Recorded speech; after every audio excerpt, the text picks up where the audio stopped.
23 ও 29 April দুদফায় হবে ভারতের পশ্চিমবঙ্গের বিধানসভা নির্বাচন। ভোটের লড়াই ঘনিয়ে আসার এই সময়ে জানা গেল ভোটার তথ্য হালনাগাদে প্রায় 91 লাখ মানুষের নাম বাদ পড়েছে, যাদের মধ্যে রয়েছেন হিন্দু, মুসলিম, শিখ, রাজবংশী সহ সব জাতিগোষ্ঠীর মানুষ। এমন পরিস্থিতিতে প্রধানমন্ত্রী নরেন্দ্র মোদীর কেন্দ্রীয় সরকারকে নিশানা করেছেন রাজ্যের মুখ্যমন্ত্রী মমতা বন্দ্যোপাধ্যায়। দ্বিচারিতার অভিযোগ তুলেছেন বিজেপি সরকারের বিরুদ্ধে। বাংলায় কথা বললেই অনুপ্রবেশকারী, কি আমোদি প্রমোদি ভাই। সৌদি আরবিয়ায় গিয়ে সম্রাটের গলা ধরে কোলাকুলি করলে তখন তোমার জাত যায় না। ইসরায়েল থেকে ইরান, ইরান থেকে আমেরিকা, তখন তোমার জাত যায় না। বিজেপিকে বাংলা বিরোধী ও নারী বিরোধী দল বলেও আখ্যায়িত করেছেন তিনি।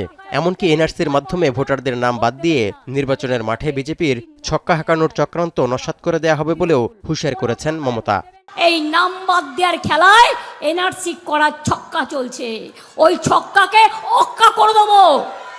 আসামে এনআরসি করেছিল, 19 লক্ষের মধ্যে 13 লক্ষ হিন্দুর নামও বাদ গিয়েছিল, আর 6 লক্ষ মুসলমানের নাম বাদ দিয়েছিল। এমন পরিস্থিতিতে জনকল্যাণকর সব প্রকল্প চালু রাখতে আবারও তৃণমূল কংগ্রেসে ভোট দেওয়ার জন্য ভোটারদের কাছে জোর আহ্বান জানিয়েছেন এই নেত্রী। যদি আমার নেতৃত্বে সরকার আপনারা চান, সব স্কিম বজায় রাখতে চান, তাহলে মনে রাখবেন চিহ্ন আপনার একটাই, জোড়া ফুল, তৃণমূল। মমতা বন্দ্যোপাধ্যায় সংখ্যালঘু সম্প্রদায়ের মানুষকে উস্কে দিয়ে পশ্চিমবঙ্গে অশান্তি পাকানোর চেষ্টা করছেন বলে পাল্টা নিশানা করেছেন বিজেপির সাবেক সাংসদ অর্জুন সিং।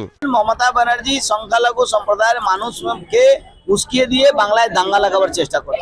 মমতা ব্যানার্জিকে বলবো সাবধান হয়ে যান।